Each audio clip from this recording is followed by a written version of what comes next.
Romans chapter 10. Brothers and sisters, my heart's desire and prayer to God for them is that they may be saved. I can testify that they have a zeal for God, but it is not enlightened. For being ignorant of the righteousness that comes from God, and seeking to establish their own, they have not submitted to God's righteousness. For Christ is the end of the law, so that there may be righteousness for everyone who believes. Moses writes concerning the righteousness that comes from the law, that the person who does these things will live by them. But the righteousness that comes from faith says, Do not say in your heart, Who will ascend into heaven? that is, to bring Christ down. Or, Who will descend into the abyss? that is, to bring Christ up from the dead. But what does it say? The word is near you, on your lips and in your heart.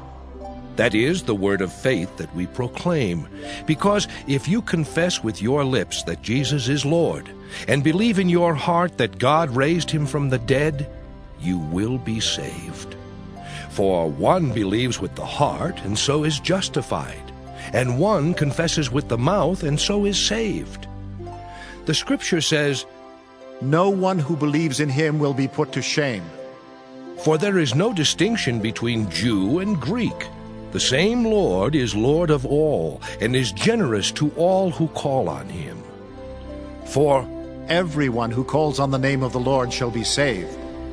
but how are they to call on one in whom they have not believed? And how are they to believe in one of whom they have never heard? And how are they to hear without someone to proclaim him? And how are they to proclaim him unless they are sent? As it is written, How beautiful are the feet of those who bring good news. but not all have obeyed the good news, for Isaiah says, Lord, who has believed our message? So faith comes from what is heard, and what is heard comes through the word of Christ. But I ask, have they not heard? Indeed they have, for Their voice has gone out to all the earth, and their words to the ends of the world. again I ask, did Israel not understand? First Moses says, I will make you jealous of those who are not a nation. With a foolish nation I will make you angry. Then Isaiah is so bold as to say, I have been found by those who did not seek me. I have shown myself to those who did not ask for me.